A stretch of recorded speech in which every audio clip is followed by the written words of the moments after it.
Visión País es presentado por Universidad Politécnica y Artística del Paraguay, UPAP, Dale, Escuela de Gobierno y Políticas Públicas Norberto Bobbio. Buenas noches, bienvenidos a Visión País, gracias por su preferencia. Mañana se inician las clases en las escuelas públicas y queremos justamente hoy en Visión País ocuparnos de ese tema, analizando las cuestiones del escenario educativo. ¿Cómo está el escenario educativo? Y cuando hablamos de escenario educativo nos referimos a las condiciones de la escuela, a las condiciones laborales de los docentes, a también las condiciones que se dan en torno al organismo responsable de la administración del sistema educativo, que es el Ministerio de Educación y Ciencias. ¿Por qué es tan importante la educación? Probablemente sea una de las preguntas que podríamos formularnos esta noche a horas del inicio de clases en las escuelas públicas. Y como siempre he enfatizado, para mí la mejor definición de educación es la desarrollada justamente por Humberto Maturana, que ustedes pueden visualizar en su pantalla la definición de este pensador y humanista científico de nacionalidad chilena. La educación es una tarea central en la configuración de un país. El tipo de país que queremos, la convivencia que queremos, es lo que de hecho determina qué hacemos con la educación como país. Para mí, es la definición que sintetiza, digamos, el concepto de la educación. La educación tiene que ver con ese modelo de país, con ese modelo de convivencia. Y cuando hablamos de modelo de convivencia nos referimos a los valores que van a caracterizar precisamente esa interacción entre los individuos de esa sociedad. Por eso nos preguntamos en este contexto, ¿qué hemos hecho con nuestra educación como país? ¿Por qué nos hacemos esta pregunta? Porque resulta que la escuela no garantiza el aprendizaje de los estudiantes. La constante en estos últimos años ha sido la desinversión en educación. Cada vez invertimos menos en la educación. Por otro lado, las infraestructuras edilicias escolares siempre está con algún déficit en un altísimo porcentaje. Los resultados de aprendizaje de los estudiantes no se tienen en cuenta. Por eso, si comparamos las tres últimas mediciones del Sistema Nacional de Evaluación del Proceso Educativo, conocida por su sigla SNEPE, vemos que entre la primera, la segunda y la tercera es peor que la segunda. Entonces, ¿para qué se evalúa el aprendizaje de los estudiantes si los resultados de la evaluación no se van a tener en cuenta en la política pública como para poder redireccionar, como para poder mejorar? Y por supuesto, podemos seguir enumerando un par de debilidades de nuestro sistema educativo. Y creo que al hablar de los resultados del sistema educativo y las decisiones que toman las autoridades, tanto políticas como educativas, convendría recordar la definición de Albert Einstein respecto al concepto de la locura. La locura es hacer lo mismo una y otra vez y esperar resultados diferentes, decía el físico premio Nobel Albert Einstein.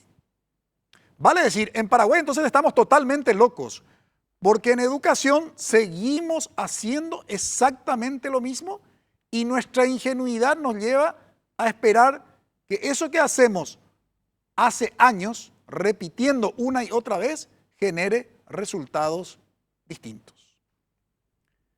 Hablando de ingenuidad, la reforma educativa sí tuvo avances importantes y significativos, pero hubo algunas cuestiones, obviamente, que yo en este momento se me ocurre solo utilizar el calificativo de ingenuidad, porque ¿cómo pensar en la reforma educativa en el aula sin reformar básicamente el organismo que es el que gestiona o el que debe gestionar ese proceso educativo y sin haber preparado a los docentes. Por tanto, la reforma finalmente, a mi modo de ver y comprender, se puede aplicar el aforismo de Lampedusa. Se planteó una reforma, pero al final lo que generó en términos de resultados es cambiar todo para que todo siga igual. Estamos mal en educación. Podemos estar peor si no atendemos hoy los indicadores que aparecen justamente en el escenario educativo y que hoy queremos poner en perspectiva. Me acompañan para este análisis Rodolfo Rudy Elías, investigador de CONACYT. Buenas noches, Rudy. Muy buenas noches y muchas gracias por la invitación. También nos acompaña Óscar Charotti, director ejecutivo de Juntos por la Educación. Buenas noches, Óscar. ¿Qué tal, Francisco? ¿Cómo te va? Buenas noches. ¿Qué tal, Rudy? ¿Qué tal, Valeria? ¿Cómo están?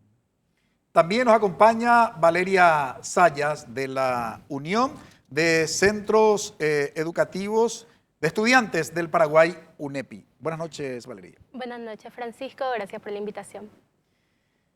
Vamos a una brevísima pausa. A la vuelta ya comenzamos el análisis. ¿Cuáles son las características que hoy identifican a la educación paraguaya y particularmente a la educación pública en nuestro país? Brevísima pausa.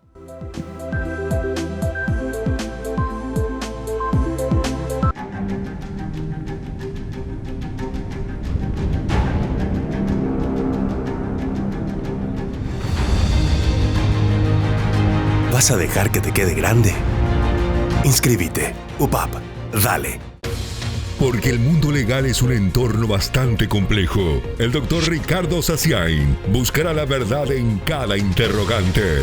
Nosotros tenemos un programa llamado Innovando Paraguay. Desde Innovando le damos un programa de formación y el emprendedor en general se enamora de su proyecto, se enamora de su producto y se olvida de todo el marco que hay detrás, ¿verdad? Un montón de cosas, ¿verdad? Que como que no tiene apertura ni el conocimiento y a lo mejor el acceso porque no tiene un mentor que le ayude. Emprender es lo más difícil que hay.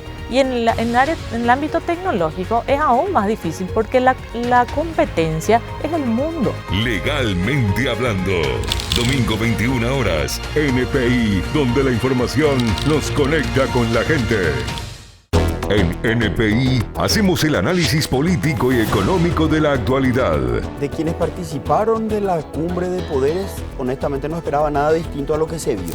La estructura pública no solo está inficionada por el crimen organizado, sino que está al servicio del crimen organizado y las mafias. Cuando esto ocurre en otros países, cuando la institucionalidad de la República está al servicio del crimen organizado, hay otro tipo de respuestas. Exacto. Lo que uno espera de quienes encabezan los poderes públicos son medidas que se traduzcan, primero que nada, simbólicamente en mensajes claros a favor de la ciudadanía y contra la mafia, caiga quien caiga. En contexto, martes 19 horas, NPI, donde la información nos conecta con la gente.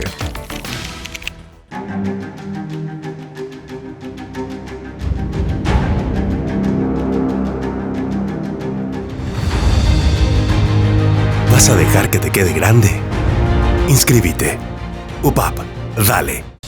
Porque las noticias ocurren en todo el territorio nacional. Robert Figueredo y Diego Casal entregan copias de los chats del ANLO y fiscal no descartan nuevas causas. nos conectan tierra adentro con corresponsales en cada punto del país. Un incendio provocado dejó cuantiosos daños materiales. Imágenes de circuito cerrado muestran a dos hombres derramando combustible sobre una casilla con electrodomésticos antes de prender fuego y huir del lugar. Desde el interior, lunes a viernes, 5 horas. NPI, donde la información nos conecta con la gente.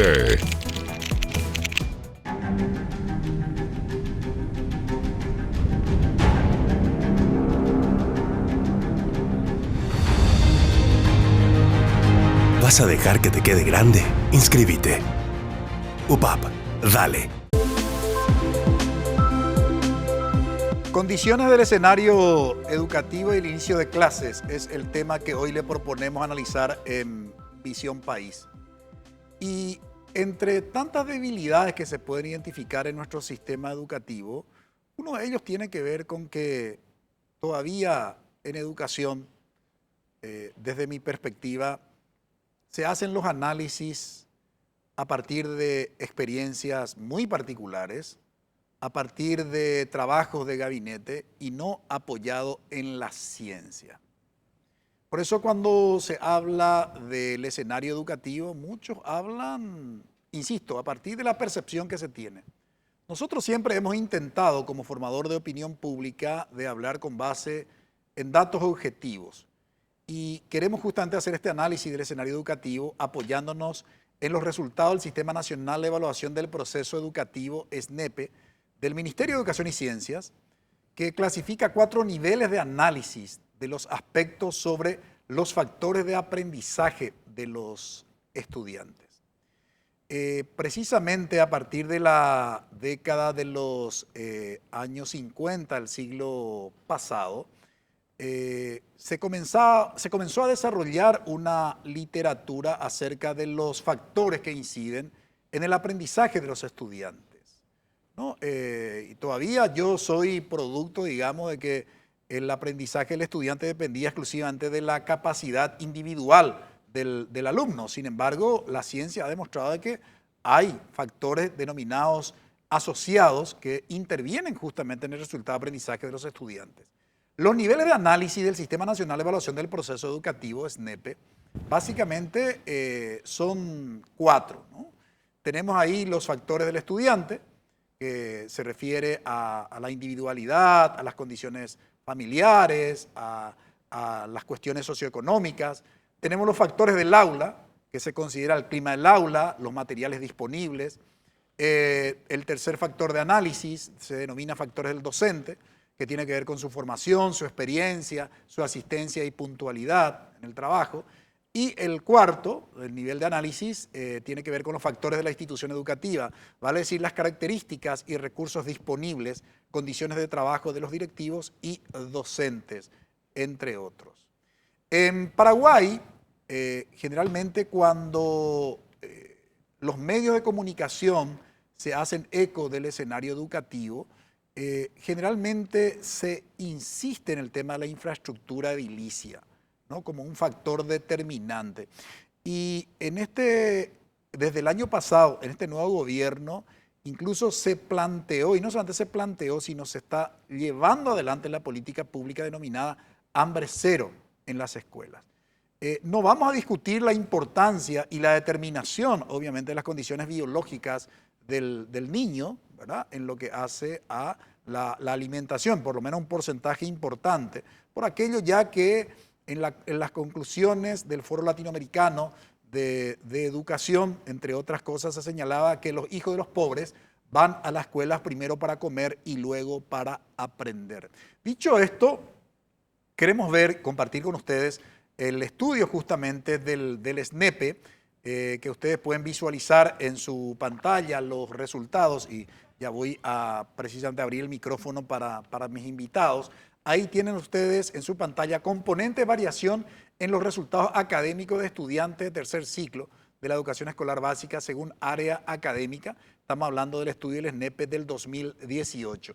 Tenemos ahí básicamente 3 áreas, ¿no? O si ustedes quieren 3 materias: matemática, comunicación castellana y comunicación guaraní. Óscar, ¿podrías referirte a esta placa? Y vamos a mantener, director, la placa exactamente para que nuestra audiencia nos pueda seguir. ¿Qué representa este gráfico, Óscar? Bueno, a ver, primero dar cuenta, un poco repetir y significar simplemente esto que mencionabas. El SNEPE es el Sistema Nacional de Evaluación de los Procesos Educativos. Esta es una prueba censal, si no me equivoco, se hizo prácticamente en todas las instituciones públicas y privadas de todo el país, y lo que prácticamente muestra esta placa tiene que ver con los factores asociados al aprendizaje, los cuales están allá arriba, aquellos que tienen que ver con el estudiante, como bien lo mostrábamos previamente, y que están vinculados al contexto socioeducativo, económico y cultural de las familias, las pautas de crianza, las expectativas de los padres para con los estudiantes. que en esta gráfica nos permite ver que aquellos factores vinculados al estudiante explican, en el caso de matemáticas, un 66% del aprendizaje de los chicos, o en todo caso de los no aprendizajes. Cuando miramos los resultados del ENEP, recordemos que el ENEP nos decían que prácticamente entre el 70 y el 80% de los estudiantes de todos los niveles, acá estamos viendo los chicos de tercer grado de la escolar básica, entre el 70 y 80% de los chicos, entre primero, segundo, tercer ciclo y media, no logran aprendizajes básicos, mínimos, en prácticamente estas materias, matemática, castellano y guaraní. Entonces, ¿qué es lo que nos da cuenta de esto? De que el 65%, 66% de los factores asociados a las condiciones del estudiante explican de alguna u otra forma ese rendimiento o ese no rendimiento. Si miramos en castellano, efectivamente vemos de que esos factores asociados tienen un peso mayor explicando, digamos, ese rendimiento, en este caso 72%. Pero lo que llama mucho la atención también tiene que ver la baja participación que efectivamente tiene aquellas cuestiones vinculadas con la institución. Específicamente, escuchaba que te referías a aquello que tiene que ver o que todos los años forma parte, digamos, de las principales noticias al inicio de clase que tiene que ver con la infraestructura educativa. Acá vemos que efectivamente el aporte que tiene aquellas condiciones institucionales en los procesos de aprendizaje son relativamente bajos en relación a aquellos que tienen que ver con la familia. Están en torno a un 20%, un 24%. Eso es básicamente lo que nos aporta la placa, Francisco. ¿Por qué es importante, Rudy, estos datos para las autoridades que administran el sistema educativo? Y sobre todo porque con estos datos podríamos decir que el sistema educativo paraguayo está generando analfabetos funcionales. Sí. Sobre el primer punto de por qué los datos, o por qué la investigación, por qué la evaluación, podemos decir, como estaba afirmando también en un comienzo, Francisco, en la necesidad de tomar decisiones en base a algunos fundamentos, sobre todo de información, que ayuden realmente a identificar cuáles son los problemas, dónde están los problemas, y sobre eso poder ver cuáles pueden ser las acciones adecuadas o más adecuadas.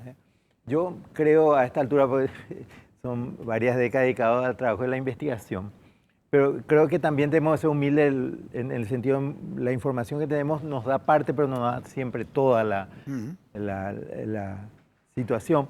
Pero dentro de eso creo que hay aportes importantes de tener en cuenta. Es decir, por ejemplo, yo creo que dentro de los factores asociados, cuando se habla de medición de aprendizaje, ¿verdad?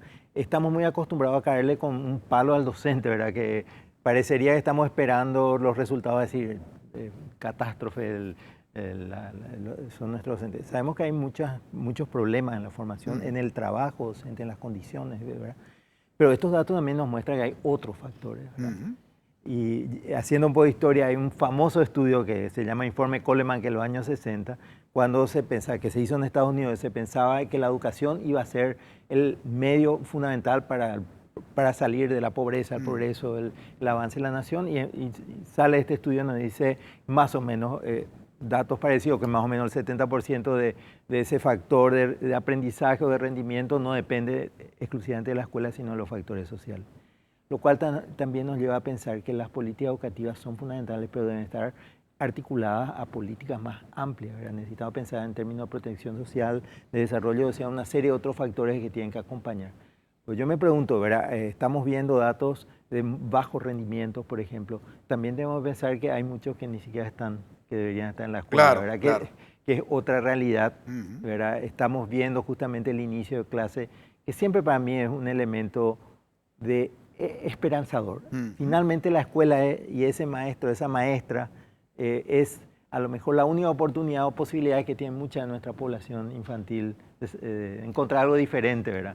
Que se le acoja, se le contenga, se le acompañe, ¿verdad? Es decir, te da algo esperanzador. Pero por otro lado, vemos todos los déficits, todos los problemas históricos, todas las grandes desigualdades que estamos siempre denunciando de alguna forma y que efectivamente no garantizan el derecho a la educación de una parte importante de nuestra población. No cabe la menor duda. Y justamente para mí, uno de los pedagogos y diría filósofos de la educación, Pablo Gentili, ex secretario ejecutivo del Consejo Latinoamericano de Ciencias Sociales, cuando afirma que al mismo tiempo que la escuela es objeto de crítica, se deposita una gran esperanza para el cambio en la sociedad, en la escuela. En ese contexto, siempre que hablamos de la educación finalmente tiene como finalidad principal el aprendizaje de los estudiantes, lo que pasa en el aula. O sea, el cambio en la educación, la calidad educativa, precisamente se debe concretar en el aula. Por eso es muy importante que una estudiante nos hable justamente de la experiencia, de lo que pasa en el aula. Valeria, ustedes que están en el aula, ¿cómo experimentan? Porque no es una cuestión de percepción, es una cuestión de experiencia, ¿verdad?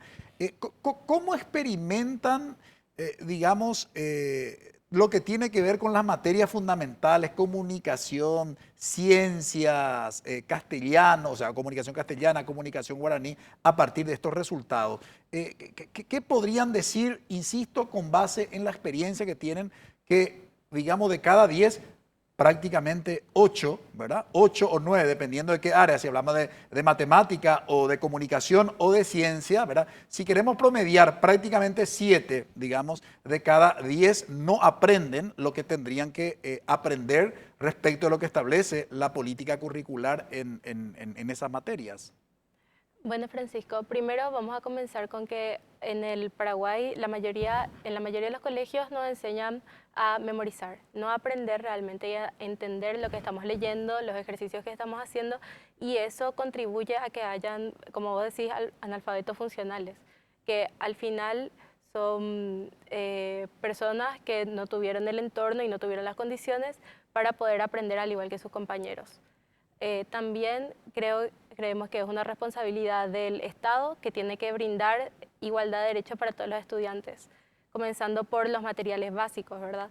Como los kits escolares, los docentes tienen que estar igual de capacitados para todos los colegios públicos, etc. Eso no es un dato menor lo que está planteando justamente Valeria, porque en el contexto de las políticas sociales se debate si el término correcto tendría que ser igualdad de condiciones o igualdad de oportunidades, ¿verdad? Porque al final no todos somos iguales en la sociedad. Entonces, esto de oportunidad de condiciones realmente es casi, diríamos, una quimera, una gran ilusión. Tendríamos que hablar de esa igualdad de oportunidades, es decir, ¿qué oportunidad realmente genera el sistema educativo para que la educación que se brinda dentro de ella, dentro del sistema, represente una formación que permita afrontar a los estudiantes, una vez egresados del sistema, afrontar lo que tiene que ver con los desafíos laborales, lo que tiene que ver con el ejercicio, digamos, de la ciudadanía, lo que tiene que ver con la convivencia, digamos, pluralista en la sociedad. Vale decir, de eso se trata. Si un sistema educativo solamente genera oportunidad para matricularse y estar en el sistema, se da lo que hoy los críticos denominan la gran controversia de los sistemas educativos. ¿En qué consiste esa controversia? En que hay educación sin aprendizaje. Brevísima pausa.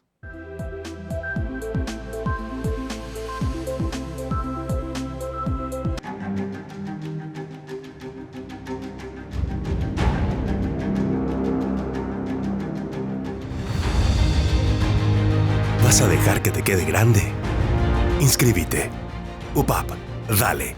En NPI comprendemos la necesidad de conectarte a la fe. En el nombre del Padre, y del Hijo, y del Espíritu Santo. Te invitamos a iniciar el día recibiendo la palabra del Señor. Tu decisión es lo que va a construir tu vida. La envidia, la deshonestidad, los engaños, la maldad, avaricia, adulterio, difamación, todo eso, dice Jesús, sale desde adentro. ¿Por qué? Porque pasa por la decisión de la persona. Misa diaria en vivo, lunes a sábado, 6 horas. NPI, donde la información nos conecta con la gente.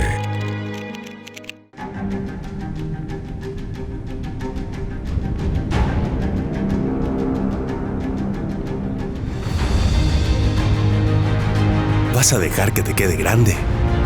Inscríbete. UPAP. Dale. Hablando de las condiciones de cómo está nuestro sistema educativo, queremos compartir con ustedes y nos preguntamos si en la medida en que los chicos más años están en el sistema educativo, si va mejorando su aprendizaje o esa misma debilidad se identifica en cuanto a su antigüedad dentro del sistema escolar. Veamos lo que tiene que ver con los resultados del sexto grado, componentes de varianza en los resultados académicos de estudiantes del sexto grado de la educación escolar básica según área académica. Siempre en nuestra fuente, el Sistema Nacional de Evaluación del Proceso Educativo del año 2018. Oscar, si comparamos esto con lo del tercer grado, ¿qué tipo de diferencia se podría destacar? Bueno, a ver, acá lo que podemos ver efectivamente de que el peso de los factores asociados tienen ciertas variaciones. Vemos que existe mayor peso de los factores asociados vinculados con el estudiante en los resultados académicos.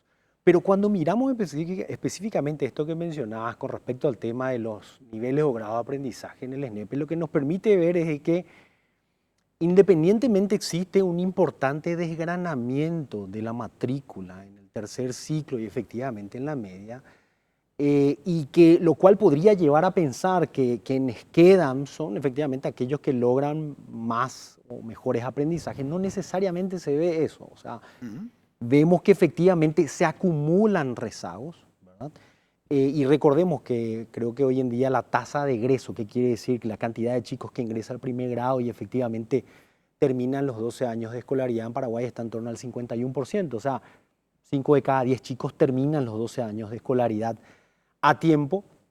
Y lo que podemos ver es que muchas de las razones por las cuales los chicos terminan abandonando el sistema tienen que ver con cuestiones económicas. Y esto es lo que efectivamente nos da cuenta de la razón de los factores asociados a las condiciones del estudiante. Ahora, fíjate, vean el peso que tienen las condiciones del estudiante, familiares, 70%, 80%, 77%.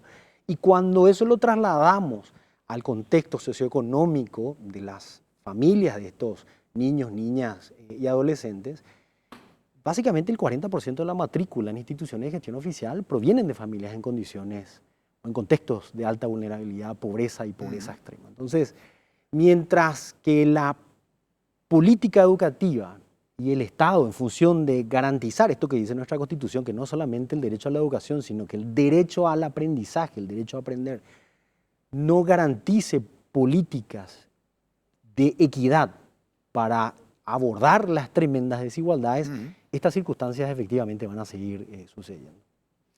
El estudio del SNEP el 2018, Rudy, representa, digamos, un insumo no solamente importante, sino yo diría hasta determinante, porque es la primera vez, tengo entendido, que este estudio contempló, digamos, algunos aspectos que pueden, insisto, servir como criterio para reorientar la administración del sistema educativo. ¿Qué es lo que distingue el SNEP el 2018 respecto de los años anteriores?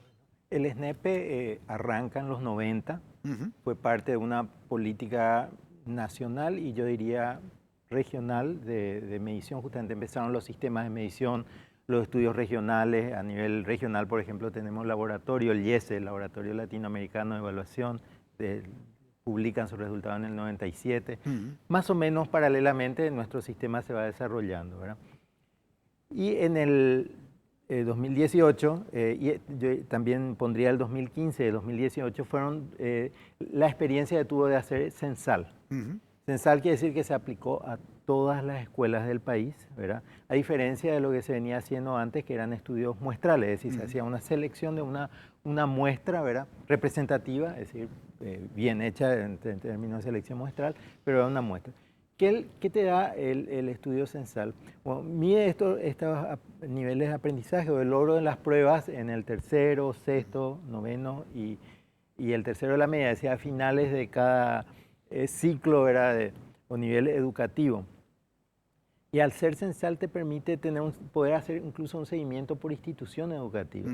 Es decir, es una información riquísima, es una mina de información, podemos decir oro de información, pero el tema sucede muchas veces que cuando nos centramos, vemos los datos, nos quedamos allí, pero no hacemos mucho uso de esa información, entonces creo que quedamos a mitad de camino, ¿verdad? Si nosotros pensáramos que esto puede servir no para establecer, porque han habido prácticas muy criticables en las evaluaciones estandarizadas, como los rankings. Hasta ahora hay rankings internacionales que son espantosos, diría yo, pues, poner en una escala de mejor al peor al sistema educativo es muy difícil porque cada realidad es muy diferente. Claro. Pero al tener información, como se hizo en estos estudios por escuela, se podía tener un sistema de seguimiento de programas de apoyo a las instituciones que estaban teniendo más dificultades, ¿verdad?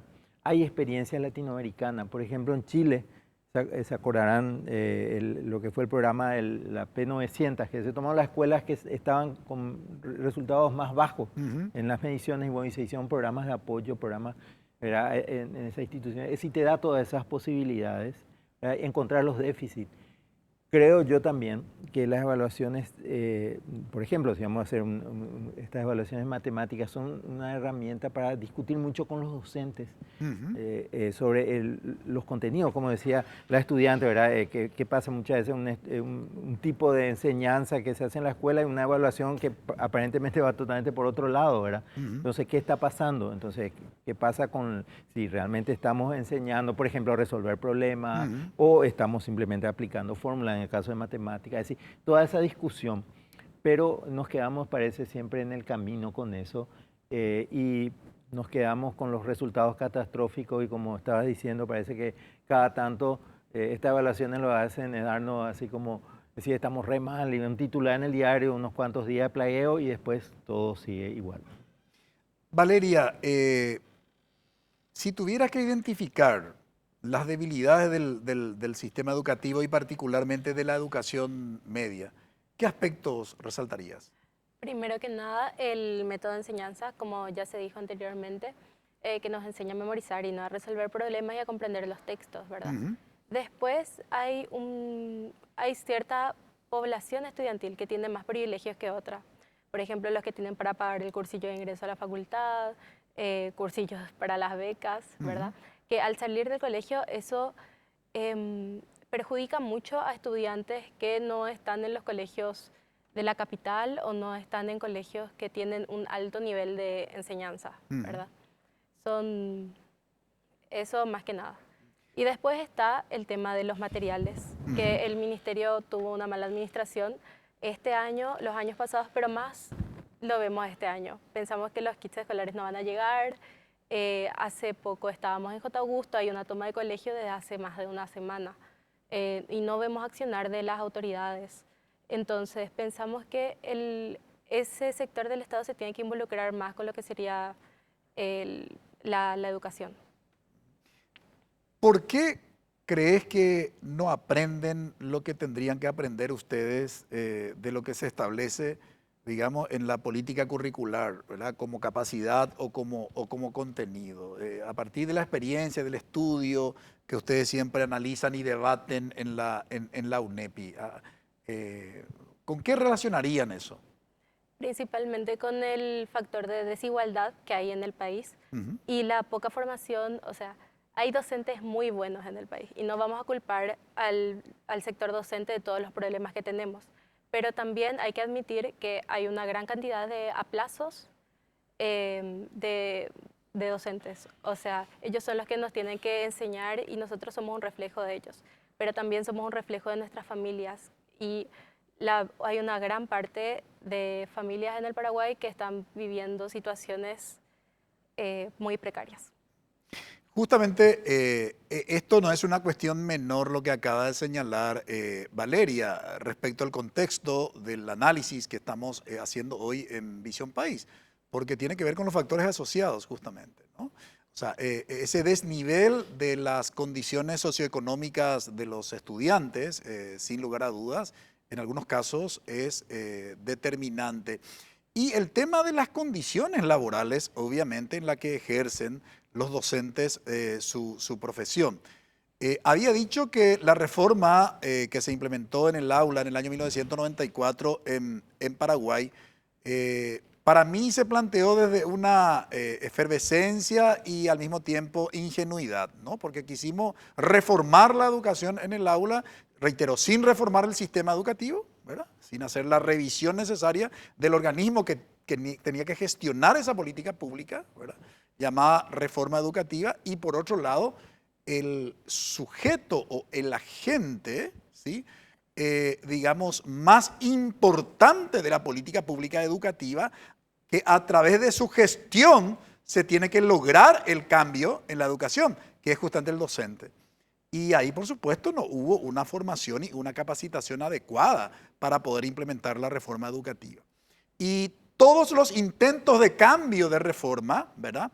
En estos últimos tiempos, prácticamente el docente no formaba parte de la agenda de esa denominada transformación educativa, ¿verdad? Que hace que en Paraguay algunos escuchan el concepto y les genera taquicardia, ¿no?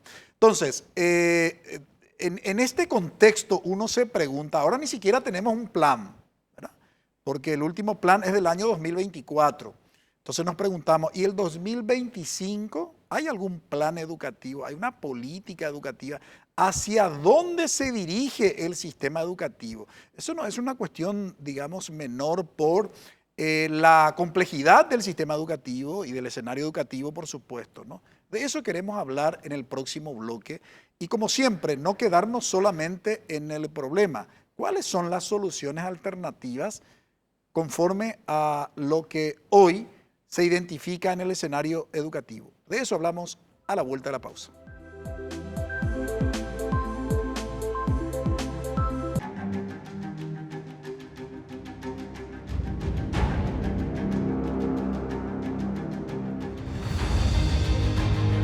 ¿Vas a dejar que te quede grande? Inscríbete. UPAP, dale.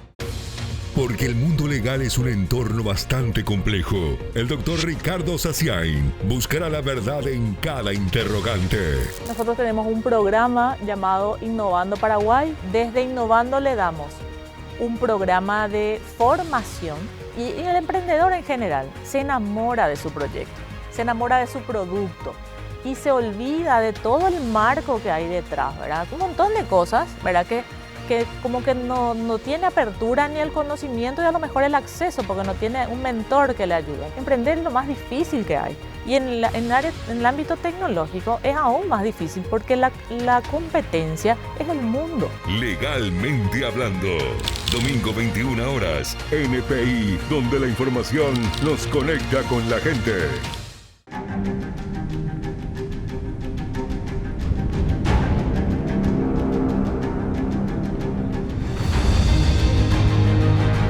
¿Vas a dejar que te quede grande?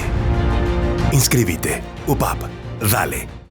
Porque las noticias ocurren en todo el territorio nacional. Robert Figueredo y Diego Casal entregan copias de los chats del ANLO y fiscal no descartan nuevas causas. Nos conectan tierra adentro con corresponsales en cada punto del país. Un incendio provocado dejó cuantiosos daños materiales. Imágenes de circuito cerrado muestran a dos hombres derramando combustible sobre una casilla con electrodomésticos antes de prender fuego y huir del lugar. Desde el interior, lunes a viernes, 5 horas. NPI, donde la información nos conecta con la gente.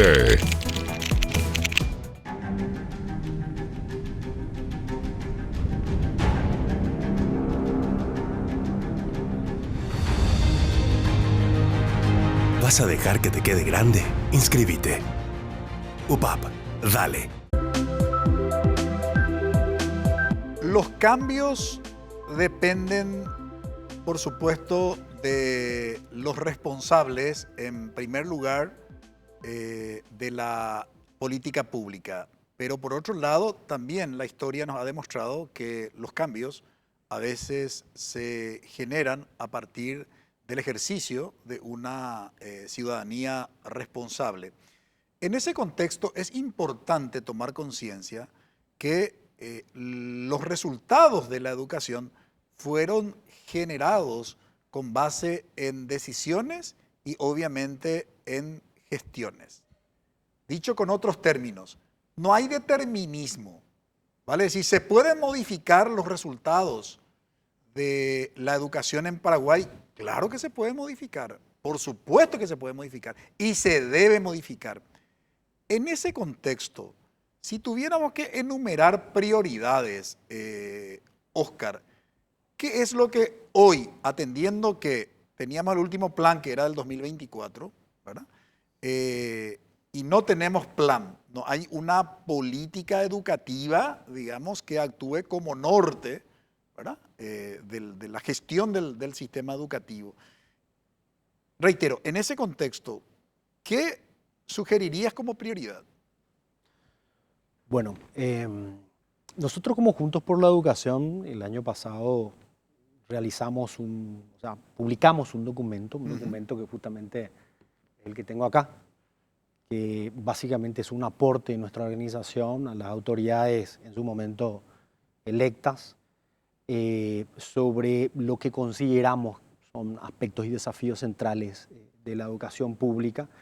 Son básicamente 9 memos que están integrados acá, cada uno con distintos frentes, ¿verdad? Entendiendo al sistema educativo como un sistema sumamente complejo, hay que abrazar esa complejidad. Efectivamente, las soluciones no son ninguna de ellas muy simples, no hay una bala de plata, hay que abordar como sistema. Pero por mencionar, creo que hay una cuestión, un estudio muy interesante que resume muy sintéticamente algunos frentes, creo que en términos macro generales, que es el informe McKinsey, que me gustó mucho el año pasado, 2024, la publicación. El informe McKinsey que evaluaba más de 100 experiencias en todo el mundo de sistemas educativos que lograron avanzar exitosamente en la inclusión, en el mejoramiento de aprendizajes, y una serie de cuestiones, y que daban cuenta de que estas 100 experiencias básicamente tenían 3 cuestiones en común muy claras. Una de ellas era esto que estábamos mencionando previamente, ¿verdad? Todos aquellos sistemas educativos que han logrado mejorar garantizaron una gestión basada en evidencias. Es decir, gestionan, desarrollan y proyectan sus políticas en función a las evidencias que van generando permanentemente sobre el actuar educativo. Primero. Segundo, aquellas políticas que van construyendo, van diseñando, van adaptando, garantizan construir coaliciones duraderas en torno a esas iniciativas. Y eso yo creo que es una cuestión muy importante, de repente pensar en función de nuestras políticas educativas realmente cuáles han sido las dinámicas de construcción y de participación social amplia que han tenido, y como lo decía recientemente en estos procesos de reforma, por ejemplo, la participación del colectivo o de los educadores, digamos, en la formulación, la construcción de coaliciones duraderas. Y la tercera era justamente el fortalecimiento de la institucionalidad o de las instituciones del sistema educativo nacional. Y en este caso no solamente estamos hablando, por ejemplo, de un Ministerio de Educación y Ciencias, que es una instancia de conducción de políticas, sino que también estamos hablando de las mismas instituciones educativas, de los institutos de formación docente, y la autonomía que estas instituciones y el fortalecimiento que necesitan realmente para gestionar autónomamente. Entonces, en función de eso y que realmente estamos bastante alineados con esas visiones, yo citaría, digamos, 3 aspectos centrales. Uno que tiene que ver con la institucionalidad. Realmente creemos y estamos convencidos que en la medida que logremos fortalecer y blindar, en este caso el Ministerio de Educación y Ciencias y las demás instancias y las instituciones educativas, tenemos más chances de avanzar en estos procesos de mejora. Desarrollar mecanismos y sistemas son fundamentales. Esto que decías anteriormente, estamos con un Plan Nacional de Educación prácticamente a término 2024. Creo que en esta dinámica nuestra, digo dinámica donde tenemos el ratio un ministro cada 1.5 años, la falta de un plan educativo muchas veces contribuye a esto que vemos de que cada ministro viene con su propia receta de lo que el sistema educativo necesita, dejando de lado lo que se viene haciendo. Y ahí un poco nos aplica esta frase que decía de Einstein: no necesariamente logramos mantener nosotros o dar continuidad muchas veces a lo que hacemos. Tenemos instituciones que nos logran acumular, estamos permanentemente en un proceso de interrupción, ¿verdad? Hoy, por ejemplo, en esta iniciativa del gobierno Hambre Cero, creo que no se han logrado construir las coaliciones amplias para garantizar que ese sea un proyecto de larga data, realmente, que logre sostenerse a lo largo del tiempo. Es lo primero que me viene a la cabeza. Entonces, el tema de la institucionalidad es fundamental. Por supuesto, mejorar las condiciones de nuestros educadores es fundamental. La formación inicial, la permanente, continua, y de la carrera del educador creo que es una cuestión central. Y ahí surgen dos aspectos. Realmente hacer un énfasis y un esfuerzo muy importante a nivel nacional por mejorar y garantizar la oferta de educación inicial es clave. Los factores asociados nos dan cuenta que aquellos estudiantes que accedieron a prejardín, jardín y preescolar realmente han garantizado mejores aprendizajes y trayectoria a lo largo. La educación, la formación técnico-profesional realmente es fundamental para aquellos chicos, garantizar realmente una formación técnico-profesional que les permita a muchos jóvenes salir, digamos, del bachillerato con competencias para poder insertarse al mercado laboral. Y por último, de manera transversal, por mencionar otra, tiene que ver el tema de financiamiento. Y ahí no podemos dejar de reconocer que este 2025 ha sido realmente uno de los años con mayor apalancamiento en la inversión educativa a lo largo de esta última década, diría yo. Si bien el presupuesto del ministerio mejora un 3,5%, y eso no es realmente una mejora importante, cuando miramos todos los recursos destinados a educación, muchos de ellos hoy están fuera del Ministerio de Educación, Ministerio de Desarrollo Social, gobernaciones y municipios, porque gran parte realmente de este apalancamiento tiene que ver con el nuevo presupuesto para el financiamiento de Hambre Cero, ese incremento pasa al 26%. Que realmente ese es un apalancamiento que no hemos visto a lo largo de más de una década. Realmente creo que la última vez que vimos algo así fue allá por el 2012 cuando se universalizó kits escolares, que logra un impacto altísimo. Entonces, eso serían, digamos, tres cuestiones. Y para repasar el tema de fortalecimiento institucional, la mejora de las condiciones de nuestros educadores y el tema del financiamiento de la educación, creo que son cuestiones centrales. ¿Qué más se podría agregar, Rudy, con vista a la mejora justamente del resultado de aprendizaje de los estudiantes? Bueno, de este panorama que está dando Oscar y bueno, que estamos hablando, creo que poner énfasis en la idea de que necesitamos construir un plan educativo, es decir, tenemos principios, creo que están muy bien formulados en nuestra Constitución Nacional, que dan un marco, por ejemplo, lo que es un Estado de Derecho basado en el tema del derecho a la educación, que tiene una serie de fines que son muy importantes. Ahora, evidentemente, eso tiene que traducirse en objetivos concretos, en metas y en acciones. Y eso uno esperaría ver en un plan que trascienda también un periodo gubernamental. Es decir, necesitamos políticas de Estado que den continuidad, como decía Oscar, ¿verdad? Que cada ministro cambie. Lo que sucede es que si no hay eso, desde afuera parecería que no hay un plan, pero en realidad sí hay plan. Hay un plan, solo que no está explícito. Claro. Y eso es muy complicado. Es decir, necesitamos explicitar ese plan y en lo posible tener acuerdos de amplios sectores para poder empujar ese tipo de política educativa, ¿verdad? Yo creo que eso es un punto importantísimo en este momento y la idea de esto de articular siempre las políticas de educación con las políticas sociales o con políticas de protección social, se puede decir, donde estamos viendo que la problemática del abandono escolar, de la exclusión educativa está ligada a muchos factores que tienen que ver, que requieren, por ejemplo, aspectos económicos, aspectos ligados a la salud sexual reproductiva, una serie de otras cosas que están ahí que no estamos probablemente dando una atención adecuada y que requiere una mirada mucho más interinstitucional y más global en términos de acciones, ¿verdad? Entonces creo que por allí hay que trabajar en estos aspectos y para ir un poco a tu pregunta central, evidentemente tenemos que discutir mucho más a fondo sobre los modelos educativos propiamente dicho. Vivimos una sociedad que en nuestro país siempre lo decimos y reconocemos una gran riqueza que tiene que ver con la pluriculturalidad, el multilingüismo, ¿verdad? El guaraní y también otras lenguas. Bueno, pero ¿cómo realmente eso trabajamos en la escuela? Fíjense cómo no pudimos, como decías en un comienzo, ¿verdad? Parecería que nos estancamos en ciertas cosas, ¿verdad? todo este tema de la educación en la lengua materna, la alfabetización en la lengua materna, sabemos que es algo fundamental.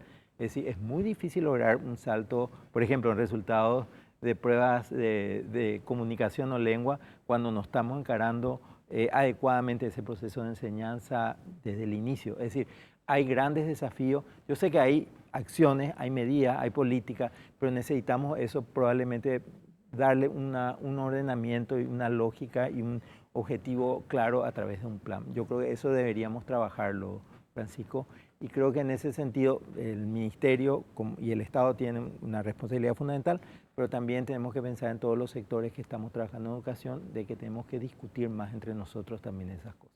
No cabe la menor duda, y respecto de esto que señala Rudy, atendiendo a la experiencia dentro del área educativa, y cuando digo atendiendo a la experiencia dentro del área educativa, me estoy refiriendo a que una de las políticas públicas que en su momento ha sido bastante valorado fue justamente la política pública de educación llamada Paraguay 2020, que incluso se sometió a una revisión, es decir, en gran medida se construyó con los distintos actores y se proyectó, digamos, hacia dónde tenía que dirigirse el sistema educativo. Por eso que no comprendemos por qué finalmente ese tipo de experiencia no se consolidó. Pero siempre volviendo, porque como decíamos, la finalidad última de la educación es garantizar el aprendizaje de los estudiantes. Para esa garantía del aprendizaje de ustedes, Valeria, ¿qué vos le sugerirías a las autoridades? Primero, creo que tenemos que mantener la vista en lo que ya tenemos o en lo que deberíamos de tener. Como por ejemplo, ningún estudiante debería, no puede tener razones para no ir al colegio. Ahora mismo tenemos hambre cero, que da comida. Deberíamos tener medio pasaje, que es un derecho que ya se conquistó, pero que ahora mismo no se está cumpliendo. Después deberíamos tener los materiales, los libros y los docentes capacitados para que nos formen dentro de los colegios. Ahora, en relación con el tema del proyecto, de la ley Hambre Cero, de la política pública Hambre Cero, diríamos, ¿eso finalmente va a beneficiar a los estudiantes de la educación media? No a todos. Ahora mismo están en una especie de plan piloto que beneficia solamente a los departamentos más necesitados en algunos colegios. Y normalmente suelen ser colegios grandes, centralizados.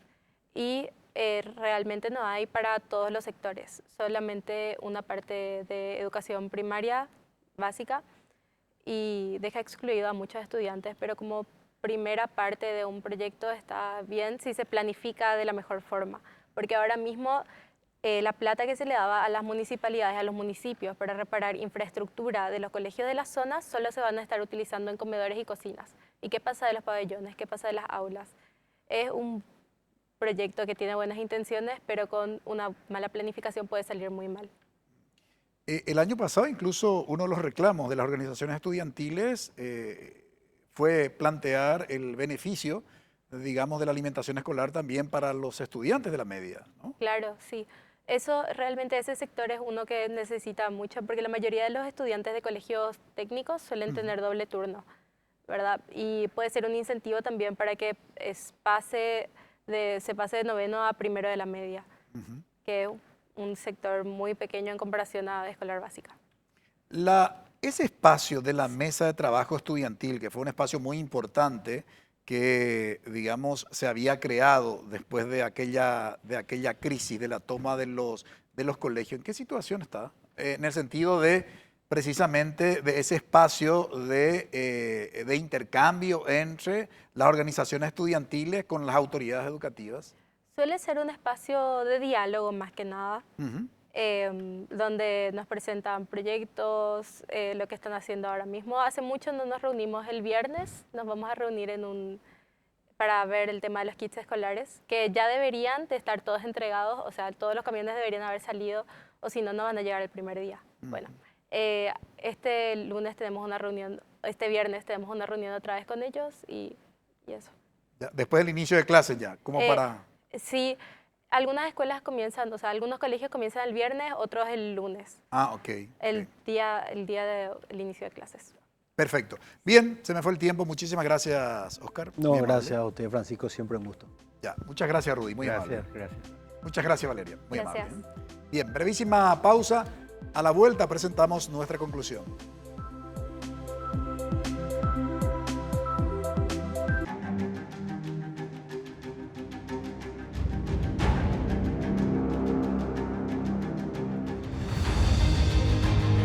¿Vas a dejar que te quede grande? Inscríbete. El programa en donde se pregunta lo que se tiene que preguntar y se dice lo que se tiene que decir. El presidente está obligado a hacer un esfuerzo político. Él es el líder político. Es irritante cuando hace estas declaraciones en las que él se presenta como si fuera un observador. Todo lo que tiene que ver con la mafia de la que se está hablando, que es transversal independientemente de los estamentos que estén dentro. Y yo enfrentaría, si queremos mejorar este país, no a partir de la causa y de esos actores, sino a partir de la muestra de que esa causa, esos actores nos dan de lo que ocurre en el sistema. A mí me hubiese gustado estar debatiendo qué alternativas proponemos desde el Parlamento Nacional con respecto al último índice que es nefasto, donde nos hablan de que 70.000 jóvenes de 15 a 29 años viven en la pobreza extrema. Políticamente incorrecto. Retransmisión. Lunes a las 19 horas. NPI, donde la información nos conecta con la gente.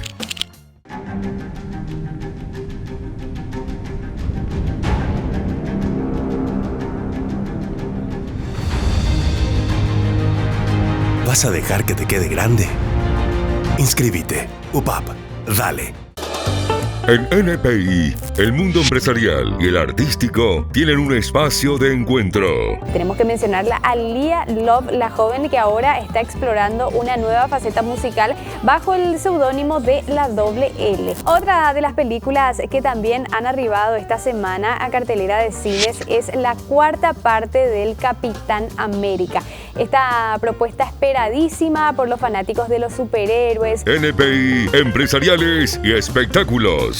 Domingo 22 horas. NPI, donde la información nos conecta con la gente.